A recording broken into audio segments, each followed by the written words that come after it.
আজকে এই মাদ্রাসার শিক্ষাগুলোকে কিছু নাস্তিক মুক্তাদেরা আজকে উপহাস করছে, টার্গেট বানিয়েছে, বলতেছে মাদ্রাসার ছাত্ররা, বিশেষ করে যারা কওমি মাদ্রাসায় পড়ে, এদেরকে যদি জিজ্ঞেস করা হয় কেমন আছো, ওরা বলে আলহামদুলিল্লাহ, ওরা ভালো আছি বলেন। আরে বোকা, আমরা তো এমন উত্তর দেই যেই কথা উত্তর হয়ে যায় আল্লাহর প্রশংসা আদায় হয়ে যায়, ঠিক কিনা? ভালো আছি বললে তো উত্তর হয়, আল্লাহর প্রশংসা হয় না। আমরা কেউ জিজ্ঞেস করলে কেমন আছো, বলি আলহামদুলিল্লাহ, উত্তর হয়ে যায় আল্লাহর প্রশংসা আদায় হয়ে যায়। আমরা বলি জাযাকাল্লাহ, আমরা বলি ইনশাআল্লাহ, মাশাআল্লাহ, হাইয়াকাল্লাহ, বারাকাল্লাহ। এই শব্দগুলো মুসলমানরা ইউজ করে, ব্যবহার করে সমাজে। আমাদের বাচ্চা কাচ্চারা, উস্তাদ আলেম ওলামারা এগুলো মানুষদেরকে শিখায়, মানুষও বলে। আজকে কিছু নাস্তিক আর মুরতাদ বাংলাদেশে বলছে যে এই মাদ্রাসার ছেলেমেয়েদেরকে কি শেখানো হয়, এরা বাংলা বলে না, জিজ্ঞেস করলে কেমন আছো বলে ভালো আছির পরিবর্তে আলহামদুলিল্লাহ বলে। নাস্তিক আর মুরতাদদেরকে পরিষ্কার বলতে চাই, বাংলাদেশ ৯৫% মুসলমানের দেশ। এই দেশে মসজিদ, মাদ্রাসা, আলেম ওলামার দেশ, কোরআন সুন্নাহর দেশ। যদি নাস্তিক মুরতাদদের এই দেশে থাকতে ভালো না লাগে, বাংলাদেশ ছেড়ে অন্য দেশে চলে যাও, নাস্তিক মুরতাদদের বাংলাদেশে জায়গা হবে না। শাহরিয়ার কবির মুরগি চোরারা আর কবি জাফর ইকবালরা টিভির টক শোতে বসে মুসলমানের বিরুদ্ধে, কোরআনের বিরুদ্ধে, ইসলামের বিরুদ্ধে বক্তব্য দেয়, ঠিক কিনা জোরে কর। ওই নিজুম মজুমদারের মতো নাস্তিক মুরতাদেরা আজকে আলেম ওলামাকে কটাক্ষ করে মসজিদ, মাদ্রাসা, আল্লাহ রাসূলের বিরুদ্ধে তারা বক্তব্য দেয়। তোমরা ওই যে এয়ার কন্ডিশনে বসে, গ্লাসের ভিতরে এসি কামরায় বসে বক্তব্য দিচ্ছ, যদি সাহস থাকে মাঠে ময়দানে ইসলাম মুসলমানের বিরুদ্ধে বলো। এদেশের মুসলমান তোমাদের মতো ২, ৪, ৫টা নাস্তিককে জুতা পিটা করে সাইজ করে দিবে, ঠিক কিনা করে। আল্লাহ রাব্বুল আলামিন বলেন, ওয়ামা হাযিহিল হায়াতুদ দুনিয়া ইল্লা লাহবু ওয়া লাইব وَإِنَّ الدَّارَ الْآخِرَةَ لَهِيَ الْحَيَوَانُ لَوْ كَانُوا يَعْلَمُونَ। আল্লাহ রাব্বুল আলামিন বলেন, এই দুনিয়ার হায়াত, পার্থিব জগৎ, দুনিয়ার এই জীবন খেলা কৌতুক ছাড়া, ক্রীড়ার মতো ক্রীড়া কৌতুক ছাড়া আর কিছুই নয়। পক্ষান্তরে মানুষের জন্য আখিরাতের হায়াত, আখিরাতের জীবন। আল্লাহ পাক বলেন, ওয়া ইন্নাদ দারাল আখিরাতা লাহিয়াল হায়াওয়ান। পক্ষান্তরে মানুষের জন্য পরকালের হায়াত, পরকালের জীবন, চিরস্থায়ী জীবন। আল্লাহ পাক বলেন, লাউ কানু ইয়ালামুন। মানুষেরা যদি তা একবার বুঝতো আর জানতো, দুনিয়ার হায়াত শেষ হয়ে যায়, খেলার মতো, মেলার মতো ভেঙে যায়, আখিরাতের হায়াত চিরস্থায়ী হায়াত, এই কথাটা আল্লাহ পাক বলেন যদি মানুষ তা বুঝতো। মানুষ বোঝে না, দুনিয়া নিয়ে ব্যস্ত হয়ে পড়ে, সকাল থেকে সন্ধ্যা, সন্ধ্যা থেকে রাত, সারা রাত মানুষ দুনিয়া দুনিয়া করে। অথচ যেই দুনিয়ার মায়ায় পড়ে আল্লাহ ভুলে গিয়েছে, রাসূল ভুলেছে, মানুষ নামাজ, রোজা, হজ, যাকাত, ইবাদত বান্দেগী ভুলেছে, ওই মানুষটা এই পৃথিবীতে, এই দুনিয়ার মায়ায় পড়ে সব ভুলেছে, রব ভুলেছে, সব ভুলে গিয়েছে। অথচ মানুষগুলো এই পৃথিবীতে থাকতে পারবে না। খেলার মতো এই দুনিয়ার হায়াতটা শেষ হয়ে যাবে। ৬০ বছরের লাইফ, ৮০ বছরের হায়াত, ১০০ বছরেরই জীবন খেলার মতো একদিন শেষ হয়ে যাবে। যুবকেরা খেলতে নামে ৩ ঘন্টা খেলে, ৪ ঘন্টা খেলে, ৯০ মিনিটের ফুটবল খেলা, ক্রিকেট টুর্নামেন্ট, ১ মাসের ক্রিকেট টুর্নামেন্ট, ১৫ দিনের ক্রিকেট খেলা শেষ হয়ে যায়। আল্লাহ পাক বলেন, দুনিয়ার হায়াত ৬০ বছরের হায়াত খেলার মতো একদিন শেষ হয়ে যাবে, ঠিক কিনা জোরে কন। পক্ষান্তরে দুনিয়ার হায়াত ওয়া ইন্নাদ-দারাল আখিরাতা লাহিয়াল হায়াওয়ান। আল্লাহ পাক বলেন পক্ষান্তরে মানুষের জন্য আখিরাতের হায়াত চিরস্থায়ী হায়াত, আখিরাতের জীবনের শুরু হবে শেষ হবে না। এই দুনিয়া আমরা থাকতে পারবো না, দুনিয়া খেলার মতো মেলার মতো ভেঙে যায়। আল্লাহর এক কবি বলেন হায় লাগা দুনিয়া কা মেলা চারে দিন, দেখলো উসকা তামাশা চারে দিন। দুনিয়া মেলার মতো 2-4 দিনের মেলা বসে, মেলা ভেঙে যায়। আখিরাতের তুলনায় দুনিয়ার এই লাইফ, দুনিয়ার এই সময়, দুনিয়ার এই হায়াতটা 2-4 দিনের মতো। হায় লাগা দুনিয়া কা মেলা চারে দিন, দেখলো উসকা তামাশা চারে দিন। 2-4 দিনের মেলা বসেছে, দেখে নাও। क्या करोगे कसरे आली शान को, जब के उसमें ठिकाना चारे दिन। বান্দার এই বিশাল অট্টালিকা দিয়া, ঘর দিয়া, দালান কোঠা দিয়া কি করবি যদি আখিরাতের তুলনায় তোর 2-4 দিন এই দুনিয়ার জীবন, দুনিয়ার ঘরে থাকতে হয়? এই ঘর দালান বাড়ি দিয়া কি করবি? আলা ইয়া সাকিনাল কাসরিল মুআল্লা সাতুদফানু আন করিবিন ফিত তুরাবি। এই উঁচু প্রাসাদের বাসিন্দা, থাকতে পারবি না, অচিরেই মাটির মধ্যে দাফন হয়ে যাবি। ইহা হাম সব মুসাফির হ্যায়, কবর আখেরি ঠিকানা, আজ ভি জানা কল ভি জানা, জানা কি দিন পড়েগা।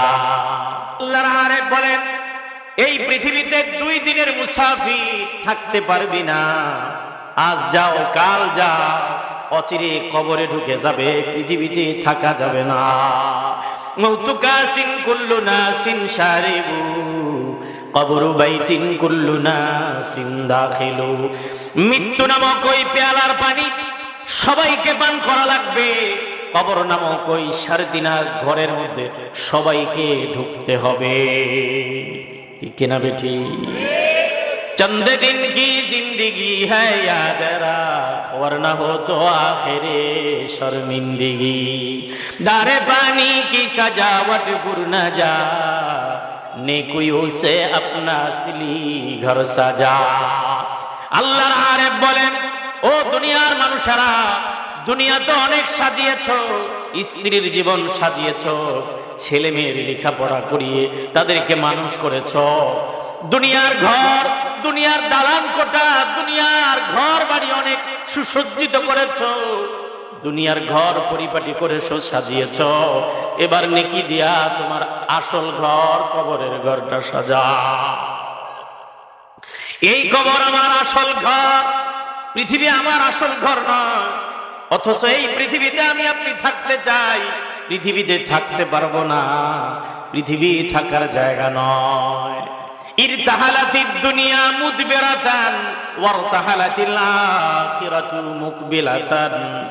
দুনিয়া যেই পৃথিবীতে, যেই দুনিয়ায় আমি আপনি থাকতে চাই, এই দুনিয়ায় আমারে আপনারে দুবুর দেখায়, পৃষ্ঠ প্রদর্শন করে, বান্দা ও বান্দি পৃথিবীতে থাকতে চাস, থাকতে পারবি না। ওয়ারতাহালাতিল আখিরাতু মুকবিলাতান, আখিরাত আমাকে আপনাকে ওয়েলকাম জানায়, আখিরাত আমাকে আপনাকে স্বাগতম জানায়। আয় আয় আয়। তোর বাবা থাকতে পারে নাই, বাবার বাবা এই এলাকায় আহমদপুরে বসবাস করেছে, সোনাগাজীতে তোর আব্বা বসবাস করেছে, থাকতে পারে নাই। তোর আব্বা, তোর বাবা, তোর দাদা, তোর পূর্বপুরুষ মাটির সাথে মিশে গেছে। এই পৃথিবী থাকার জায়গা নয়। আয়, আমি কবরের কাছে আয়, আমি পরকাল তোরে ওয়েলকাম জানাই। যেই পৃথিবীতে আমি আপনি থাকতে চাই, সেই পৃথিবী আমাকে আপনাকে পৃষ্ঠ প্রদর্শন করে, বৃদ্ধাঙ্গুলি দেখায়, বলে দুনিয়া আমারে বলে তোর চুল পেকে গেছে, দাড়ি পেকে গেছে, শরীরের শক্তি কমে গেছে, হায়াত ফুরিয়ে গেছে, বান্দা থাকতে চাইলেও পৃথিবীতে থাকতে পারবি না। এই পৃথিবী থাকার জায়গা নয়। আর যেই পরকালে আমি আপনি যাওয়ার জন্য পাথর জোগাড় করি নাই, ওই পরকাল আমারে হাত ছানি দিয়া ডাকে, আয় আয় আয়, এই পৃথিবী থাকার জায়গা নয়। মানুষ মরার জন্য আজ আর দাড়ি পাকা লাগে না, মানুষ কবরে যাওয়ার জন্য আজ আর চুল পাকা লাগে না, বৃদ্ধ হওয়া লাগে না, বুড়ি হওয়া লাগে না। যুবক অবস্থায় আজ মসজিদের মিনারা থেকে আওয়াজ আসে, অমুকের ছেলে অমুক আর নাই। ঠিক কিনা জোরে কর। এজন্য আমার আল্লাহ বলেন, ওয়ামা হাযিহিল হায়াতুদ দুনিয়া ইল্লা লাহবুন ওয়া লাইব ওয়া ইন্নাদ দারাল আখিরাতা লাহিয়াল হায়াওয়ান লাউ কানু ইয়ালামুন। আল্লাহ পাক বলেন, আমার বান্দা, আমার বান্দি, এই দুনিয়ার হায়াত অস্থায়ী হায়াত, আর আখিরাতের জীবন চিরস্থায়ী জীবন। সুবহানাল্লাহ। তারপরেও মানুষ কেন এই দুনিয়া নিয়ে ব্যস্ত হয়ে যায়? কেন? আদ-দুনিয়া জিফা তালিবুহা কিলা। দুনিয়া একটা মরা জানোয়ার, এই মরা জানোয়ার খাওয়ার জন্য বেদিব্যস্ত হয়ে যায় কুকুরেরা। হুব্বুদ দুনিয়া রাসু কুল্লি খতিয়া। আল্লাহ নবী বলেন, দুনিয়ার মহাব্বত সমস্ত গুনাহের মূল, ঠিক কিনা? সাহাবায়ে কেরাম রিদওয়ানুল্লাহি তাআলা আলাইহিম আজমাইন, তাদের টার্গেট, তাদের নজর ছিল আখিরাত। সাহাবায়ে আজমাইন আখিরাত ধরেছেন, দুনিয়ারে লাথি মেরেছে। আউলিয়া ने लात मारी दौलते दुनिया पे जाओ, आपड़ी पैरों के उनकी सारे दुनिया सबके साथ।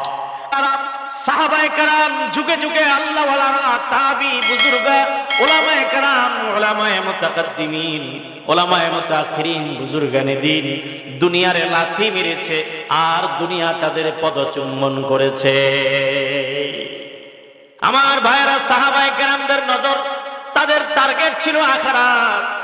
হিজরতের পর আল্লাহ নবী মুহাম্মদুর রাসূলুল্লাহ সাল্লাল্লাহু আলাইহি ওয়াসাল্লাম বলেছেন, সালমানু, হযরত সালমানে ফারসির ব্যাপারে বলেন, সালমানু মিন্না আহলিল বাইত। সালমানে ফারসি আমার পরিবারের লোক। জোরে কোন সুবহানাল্লাহ। হযরত সালমানে ফারসিকে আল্লাহ নবী, বয়স্ক বয়োবৃদ্ধ সাহাবী হযরত সালমানে ফারসিকে আল্লাহ নবী অনেকটা ভালোবাসতেন, মহব্বত করতেন। হিজরতের পর হযরত আবু দারদা রাদিয়াল্লাহু তাআলা আনহু আর হযরত সালমানে ফারসির মধ্যে আল্লাহ নবী ভ্রাতৃত্ব বন্ধন স্থাপন করেছেন। জোরে কোন সুবহানাল্লাহ। হযরত আবু দারদা হিজরত করে বাইতুল মুকাদ্দিস চলে গেলেন। ফিলিস্তিনের হামাসরা যে জায়গায় যুদ্ধ করতেছেন, ওই এলাকায় চলে গেলেন। আল্লাহ পাক হামাসের যোদ্ধাদেরকে বিজয় করবেন ইনশাআল্লাহ।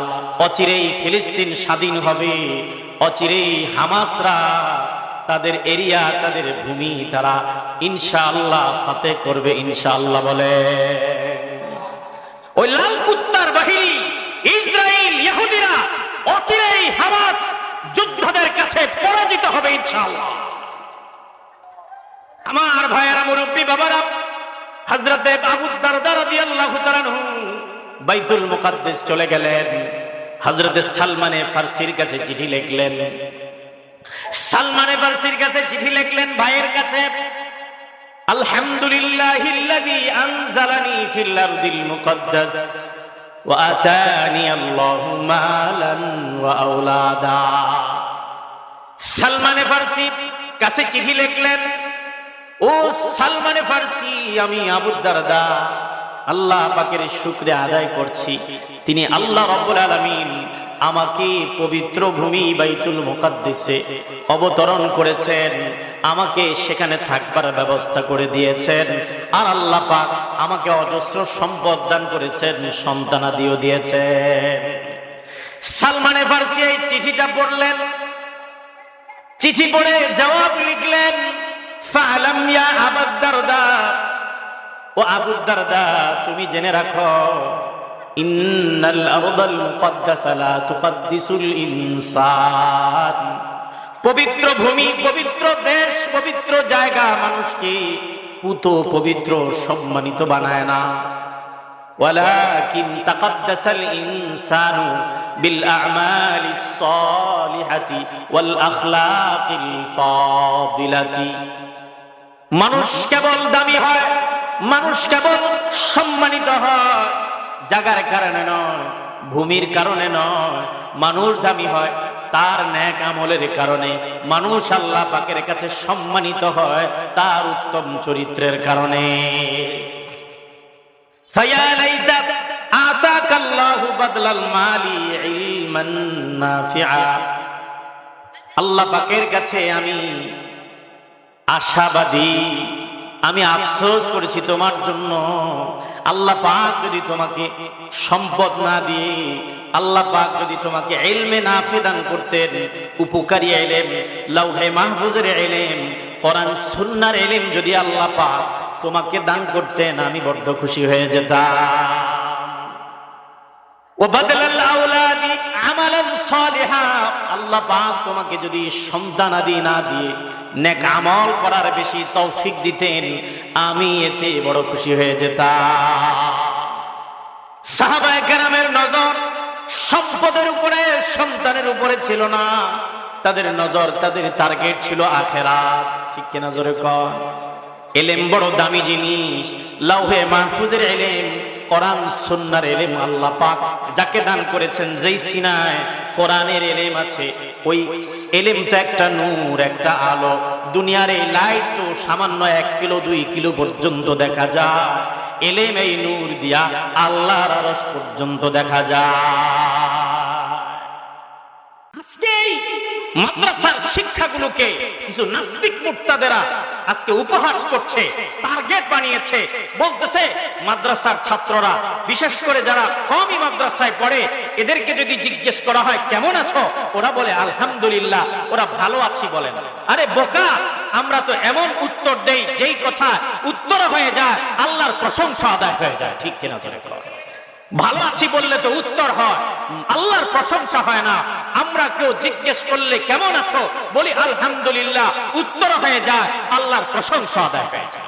আমরা বলি জাযাকাল্লাহ, আমরা বলি ইনশাআল্লাহ, মাশাআল্লাহ, হাইয়াকাল্লাহ, বারাকাল্লাহ। এই শব্দগুলো মুসলমানরা ইউজ করে, ব্যবহার করে সমাজে। আমাদের বাচ্চা কাচ্চারা, উস্তাদ আলেম ওলামারা এগুলো মানুষদেরকে শিখায়, মানুষও বলে। আজকে কিছু নাস্তিক আর মুরতাদ বাংলাদেশে বলছে যে এই মাদ্রাসার ছেলেমেয়েদেরকে কি শেখানো হয়, এরা বাংলা বলে না, জিজ্ঞেস করলে কেমন আছো বলে ভালো আছির পরিবর্তে আলহামদুলিল্লাহ বলে। নাস্তিকার মুরতাদদেরকে পরিষ্কার বলতে চাই, বাংলাদেশ 95% মুসলমানের দেশ। এই দেশে মসজিদ, মাদ্রাসা, আলেম ওলামার দেশ, কোরআন সুন্নাহর দেশ। যদি নাস্তিক মুরতাদদের এই দেশে থাকতে ভালো না লাগে, বাংলাদেশ ছেড়ে অন্য দেশে চলে যাও, নাস্তিক মুরতাদদের বাংলাদেশে জায়গা হবে না। শাহরিয়ার কবি মুরগি চোরারা আর কবি জাফর ইকবালরা টিভির টক শোতে বসে মুসলমানের বিরুদ্ধে, কোরআনের বিরুদ্ধে, ইসলামের বিরুদ্ধে বক্তব্য দেয়। ঠিক কিনা? ধরে কর। ওই নিজুম মজুমদারের মতো নাস্তিক মুরতাদেরা আজকে আলেম ওলামাকে কটাক্ষ করে মসজিদ, মাদ্রাসা, আল্লাহ রাসূলের বিরুদ্ধে তারা বক্তব্য দেয়। তোমরা ওই যে এয়ার কন্ডিশনে বসে, গ্লাসের ভিতরে এসি কামরায় বসে বক্তব্য দিচ্ছ, যদি সাহস থাকে মাঠে ময়দানে ইসলাম মুসলমানের বিরুদ্ধে বলো। এদেশের মুসলমান তোমাদের মতো 2, 4, 5টা নাস্তিককে জুতা পিটা করে সাইজ করে দিবে। ঠিক কিনা? করে আমার ভাইয়েরা, মুরব্বী বাবারা, একজন ইমানদার, একজন কালেমাওয়ালা টার্গেট আখিরাত, দুনিয়া। আল্লাহর কাছে ইলমের দাম, সাহাবায়ে কেরামের কাছে ইলমের দাম ছিল, আল্লাহ ওয়ালা বুজুর্গনে কেরামের কাছে ইলমের দাম ছিল। ইলম, আসমানি ইলম।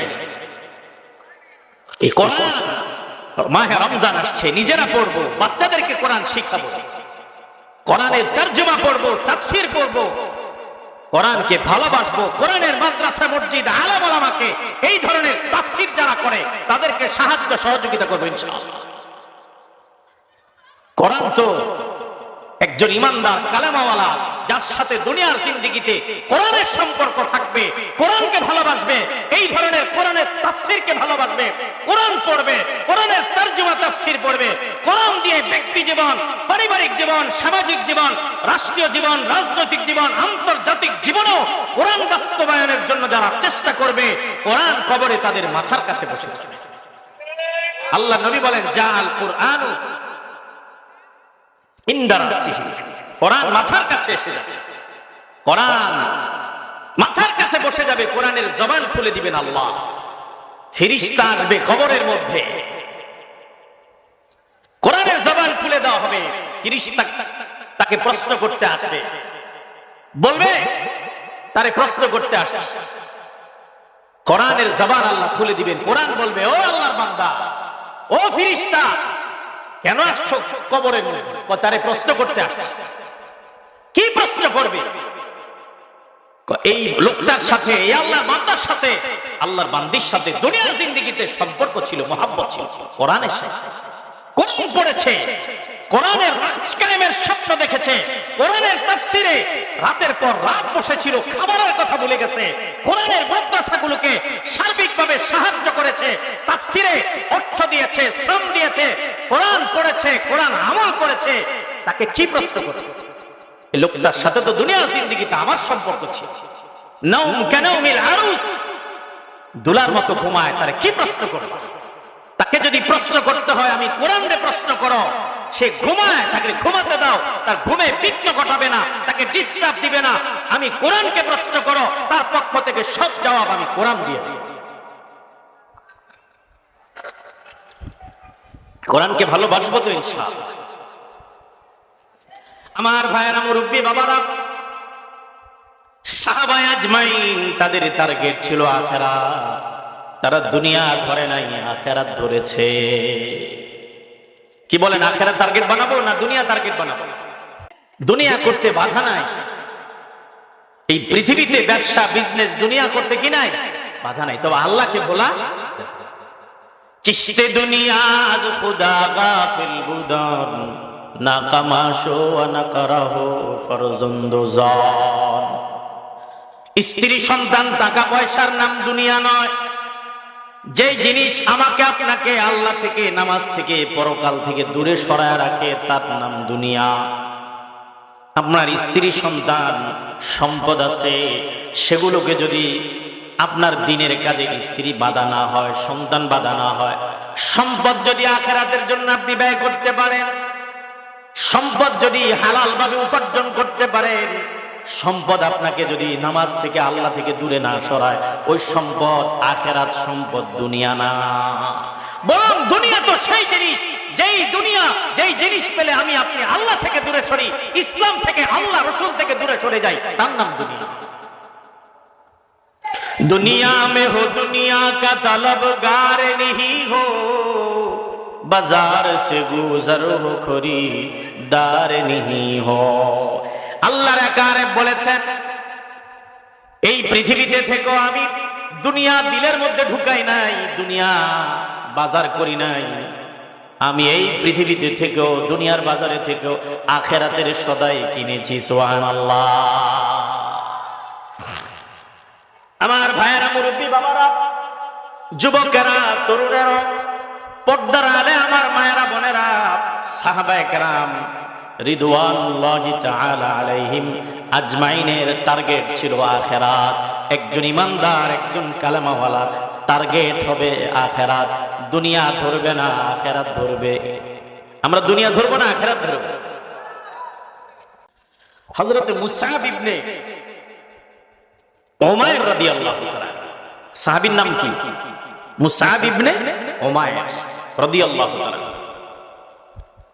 মক্কার এক সুঠাম দেহের অধিকারী, সুন্দর, সুশ্রী, স্মার্ট তরুণ, সুন্দর কাপড় চোপড় পরে, ধনী দুলালী উনাস বিনতে মালিকের সন্তান, রাগী এক মহিলার সন্তান, ধনী দুলালী। ব্যান্ডের কাপড় পরতেন, জুতা পরতেন, খুশবু ব্যবহার করতেন। তখনও তিনি মুসলমান হয় না, মুশরিক। একদিন দারে আরকামের সামনে দিয়ে হেঁটে যাচ্ছিলেন। আল্লাহ নবী দারে আরকামে কোরআন তেলাওয়াত করছিলেন। সুবহানাল্লাহ। কোরআন তো এমন এক কিতাব, কোরআন তো রহমতের কিতাব, বরকতের কিতাব। কোরআন রহমতের কিতাব। এই রহমতের কিতাব আজকে ঘর থেকে আমরা বের করে দিয়েছি, যে কোরআন পড়লে ঘরে বরকত নাজিল হয়, সমাজে বরকত নাজিল হয়। এই কোরআন থেকে আজকে আমরা দূরে সরে গেছি, ঠিক কিনা? বিসমিল্লাহির রহমানির রহিম। ওয়া ইযা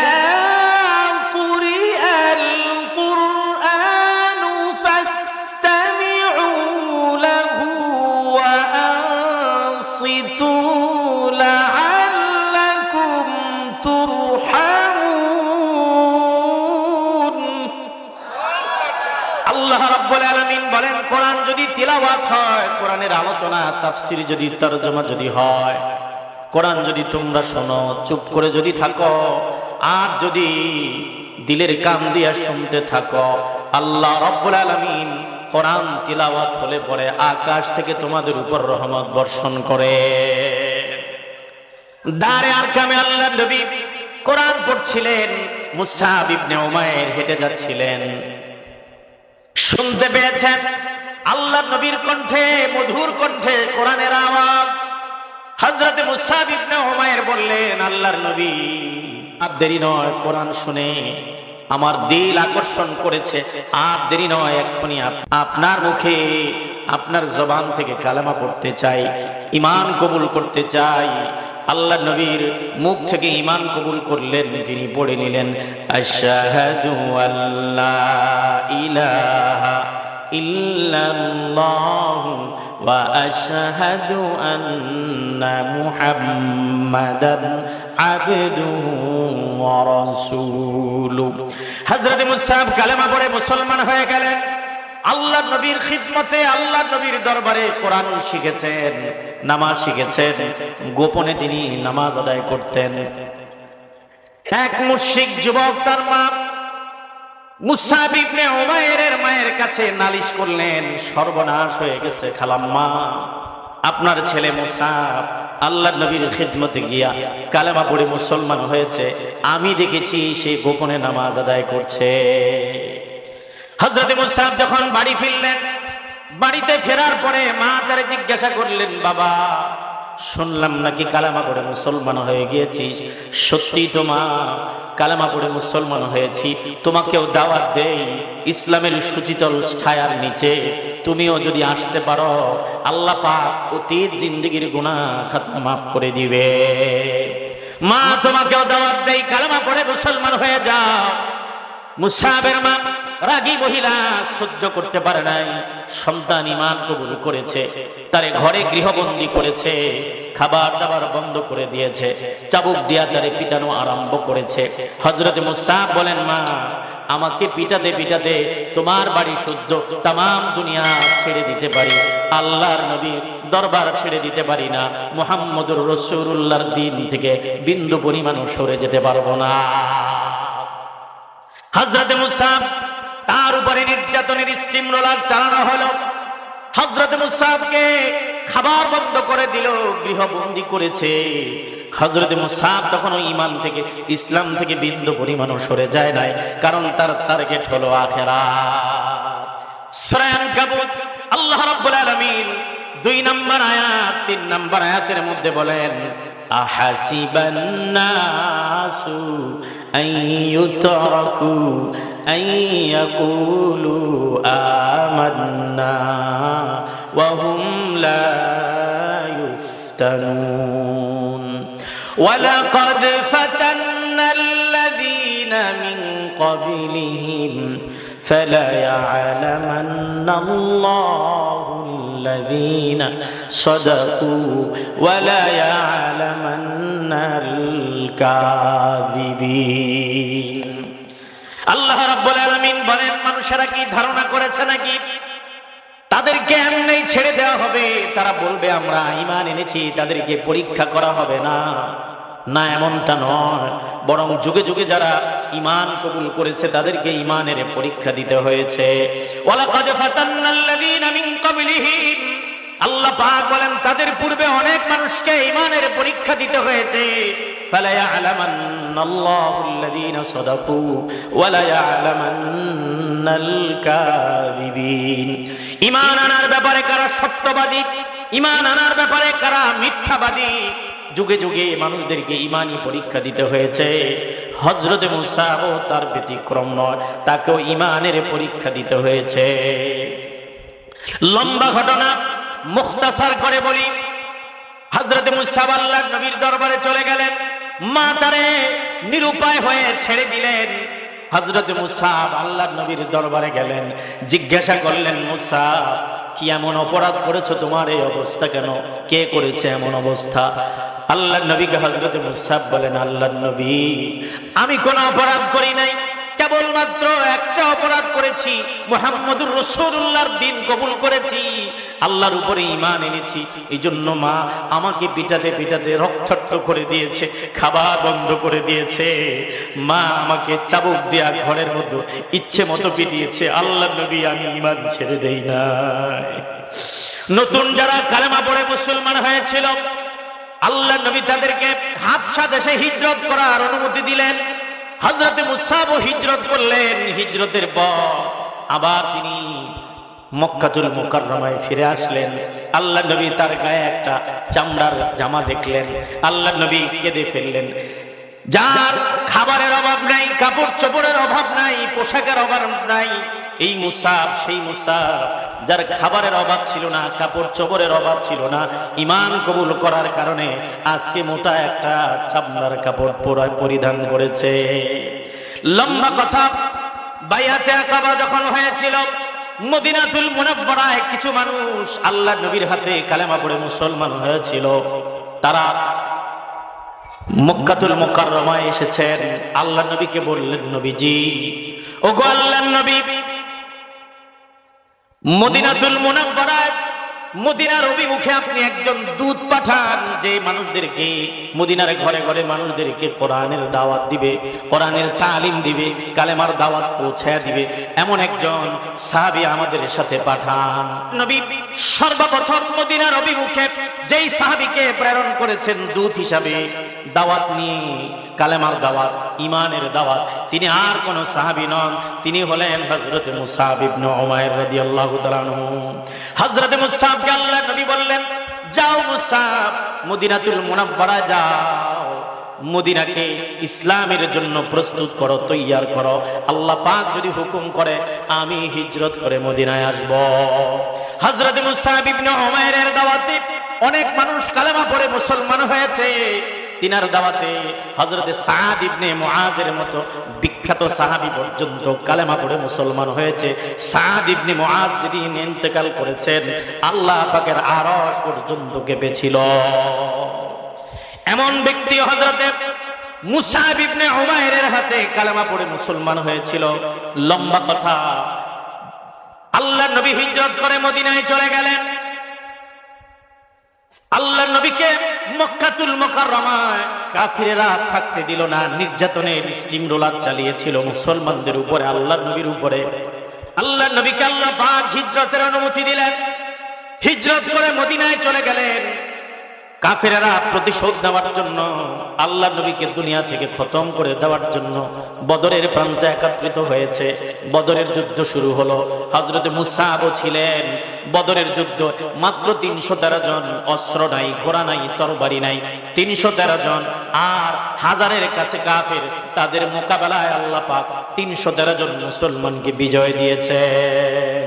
ফিজায়ে বদরে পয়দা কুন ফেরেশতে তেরে নুসরত কো উতর सकते के गिरदू से कतार अंदर कतार भी। আজও সে আল্লাহ আছেন, আজও ফেরেশতা আছেন। তোমরা যদি পরিপূর্ণ মুমিন হতে পারো, আল্লাহ পাক আজও কাতারে কাতারে ফেরেশতা দিয়া তোমাদেরকে মদদ করে বিজয়ী বানায় দিবে। ওয়ালা তাহিনু ওয়ালা তাহজানু وأنتم الأعلون إن كنتم কুনতুম মুমিনিন। আল্লাহ পাক বলেন তোমাদের কোনো ভয় নাই, পেরেশানি নাই, চিন্তা নাই। তোমরা যদি মুমিন হও তোমরাই বিজয়ী হবে। জোরে কোন আল্লাহু আকবার। 70 জন কাফের জাহান্নামে চলে গিয়েছে, মুসলমানরা তাদেরকে জাহান্নামে পাঠিয়েছে। 70 জন কারাবন্দী হয়েছে। তন্মধ্যে একজন আবু আজিজ ইবনে উমায়ের, হযরত মুসাবের ভাই, আপন ভাই আবু আজিজ ইবনে উমায়ের, সে কারাবন্দী হয়েছে। তাকে যখন এক সাহাবী গাছের সাথে বাঁধতেছিল, হযরত মুসাব ইবনে উমায়েরকে দেখে বললেন, ভাই সাহাবীকে বলো না আমারে আর একটু আস্তে বাঁধতে, আমার হাতে ব্যথা করছে। হযরত মুসাব বললেন, তুই আমার ভাই নয়, বরং যেই সাহাবী তোরে বাঁধতেছে গাছের সাথে সে আমার ভাই। আল মুসলিম আখুল মুসলিম, মুসলমান মুসলমানের ভাই। ভ্রাতৃত্ব হয় ঈমানের ভিত্তিতে, রক্তের ভিত্তিতে ভ্রাতৃত্ব হয় না। বলতেছে তারা একটু শক্ত করে বাঁধো। তুই আল্লাহর বিরুদ্ধে, রাসূলের বিরুদ্ধে, ইসলামের বিরুদ্ধে, মুসলমানের বিরুদ্ধে তরবারি ধরেছিস, তুই আমার ভাই হতে পারিস না। এখান থেকে বোঝা যায় আমার আপনার পরিবারের কেউ, সমাজের কেউ, মহল্লার কেউ আল্লাহর বিরুদ্ধে, রাসূলের বিরুদ্ধে, কোরআন সুন্নাহর বিরুদ্ধে, আলেম ওলামা, মসজিদ মাদ্রাসার বিরুদ্ধে যদি অবস্থান নেয়, তাকে পরিষ্কার বলে দিবেন তোর সাথে আমার কোনো সম্পর্ক নয়। তুই আল্লাহ বিরোধী, তুই নাস্তিক, তুই রাসূল বিরোধী, তোর সাথে আমার কোনো সম্পর্ক নাই। আবু আজিজকে হযরত মুসাব ইবনে উমায়ের বলছেন, তুই আমার ভাই নয়, তুই আল্লাহ বিরোধী, রাসূল বিরোধী, মুসলমানের বিরুদ্ধে তরবারি উত্তোলন করেছিস, তোর সাথে আমার কোনো সম্পর্ক নাই। আমার ভাইয়েরা, মুরব্বী বাবারা, বদরের যুদ্ধে মুসলমানরা বিজয় হয়েছে, কাফিররা হেরে গেছে। প্রতিশোধ নেওয়ার জন্য উহুদের প্রান্তে এসেছে। 5 মিনিটের মধ্যে কথা শেষ করছি। উহুদের প্রান্তে কাফিরেরা জমা হয়েছে প্রতিশোধ নেওয়ার জন্য। আল্লাহর নবী হযরত মুসাবের হাতে ঝান্ডা দিলেন, উহুদের ময়দানের ঝান্ডা। যুদ্ধ শুরু হলো। প্রথম পর্যায়ে মুসলমানরা কিছুটা বিজয় অর্জন করেছে। তীরন্দাজ সাহাবায়ে কেরামের ভুল বুঝাবুঝির কারণে তারা গনিমতের মাল তালাশ করছিল, পিছন দিক থেকে অতর্কিত হামলা করে মুসলমানদেরকে ছত্রভঙ্গ করেছে। আল্লাহর নবীকে উহুদের প্রান্তে চতুর্দিক থেকে মুশরিকরা, কাফিররা ঘিরে ফেলেছে। হযরত মুসাব রাদিয়াল্লাহু তাআলা আল্লাহর নবীর থেকে তার দিকে দৃষ্টিকে ফেরানোর জন্য নারায়ে তাকবীর, আল্লাহু আকবার বলে চিৎকার দিয়েছে। জোরে করে আল্লাহু আকবার। এবার হযরত মুসাবকে চতুর্দিক থেকে ঘিরে ফেলে দিল। হযরত মুসাবের ডান হাত কেটে ফেলে দিল একজন মুশরিক আর কাফির। হযরত মুসাব তখনও যুদ্ধের ময়দানের ঝান্ডা উঁচু করে ধরে রেখেছেন, মাটিতে পড়তে দেয় নাই। এবার মুশরিক এসে তার বাম হাতটাও কেটে ফেলে দিল। কর্তৃত হাতের 2 অংশ দিয়ে, অগ্রভাগ দিয়ে হযরত মুসাব ইবনে উমায়ের রাদিয়াল্লাহু তাআলা উঁচু করে ধরে রেখেছেন যুদ্ধের ঝান্ডা, তখনও মাটিতে পড়তে দেয় নাই। একজন কাফির এসে খঞ্জর দিয়ে তার বুকের মধ্যে আঘাত করেছে। হযরত মুসাব শেষ নিঃশ্বাস ত্যাগ করার আগ পর্যন্ত যুদ্ধের ঝান্ডা পতাকা উঁচু করে ধরে রেখেছেন, মাটিতে পড়তে দেয় নাই। শাহাদাত বরণ করলেন। আল্লাহ পাকের নবী মুহাম্মদুর রাসূলুল্লাহ সাল্লাল্লাহু আলাইহি ওয়াসাল্লাম উহুদের ময়দানে ক্ষত বিক্ষত শহীদদের লাশ দেখে, হযরত মুসাবের লাশ দেখে আল্লাহর নবী তিলাওয়াত করতেছিলেন সূরা আহজাবের 23 নম্বর আয়াত, মিনাল মুমিনিনা রিজালুন সাদাকু মা আহাদুল্লাহ আলাইহি। মুমিনদের মধ্য থেকে কিছু মুমিন তারা তাদের ওয়াদা, আল্লাহ পাকের সাথে কৃত ওয়াদা বাস্তবায়ন করে ফেলেছে। আল্লাহর সাথে একজন ঈমানদারের ওয়াদা হলো, ইন্নাল্লাহা আশতারা মিনাল মুমিনিনা আনফুসাহুম ওয়া আমওয়ালাহুম বিআন্না লাহুমুল জান্নাহ। কোন ইমানদার যদি আল্লাহকে দুনিয়ার জিন্দেগিতে জান আর মাল দিতে পারে, চক্ষু বন্ধ হতে দেরি আল্লাহ তারে জান্নাত দিতে দেরি করবে না, এটা চুক্তি। আল্লাহ পাক বলেন মিনাল মুমিনিনা রিজাল সাদাকু মা আহাদুল্লাহ আলাইহি, মুমিনদের মধ্য থেকে কিছু পুরুষ কিছু নওজওয়ান তারা তাদের আল্লাহ পাকের সাথে কৃত ওয়াদা বাস্তবায়ন করে ফেলেছেন। ফামিনহুম মান কাদা নাহবাহু, তাদের মধ্য থেকে কিছু কিছু যুবক শাহাদাতের অমিয় সুদা পান করে ফেলেছে, যেরকম সুবহানাল্লাহ। ওয়া মিনহুম মান ইয়ান্তাজির, আর কেউ কেউ অপেক্ষায় আছে, যদি লাগে ইসলামের জন্য, দ্বীনের জন্য, আল্লাহর জমিনে আল্লাহর দ্বীন কায়েমের জন্য বুকের তাজা রক্ত দিবে, অপেক্ষায় আছে। ওয়া মিনহুম মান ইয়ান্তাজির ওয়া মা বাদদালু তাবদীলা, আল্লাহ পাক বলেন তাদের সংকল্প ছিল আখিরাত, তারা দুনিয়া ছেড়েছেন, ঘর বাড়ি ছেড়েছেন, তাদের টার্গেট মিস করে নাই, তাদের জীবনের সংকল্প পরিবর্তন করে নাই।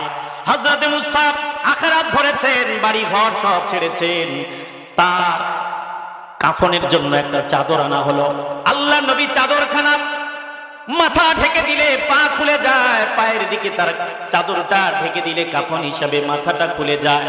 আল্লাহ নবী এবার মাথার দিকে কাফন দিলেন, পায়ের দিক খোলা রইল, ঘাস এনে পা মুবারকে আল্লাহর নবী ঘাসগুলো কাফন হিসাবে দিলেন।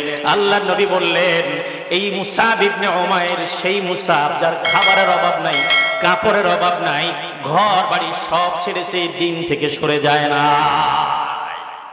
আমার যুবক ভাইয়ারা, ইসলাম কবুল করেছে, দ্বীনের উপর চলেছে, সব ছেড়েছে, আল্লাহ ছাড়ে নাই, রাসূল ছাড়ে নাই, পরকাল ছাড়ে। আল্লাহ তাআলা আমাদেরকে আখিরাত টার্গেট বানানোর তৌফিক দান করেন।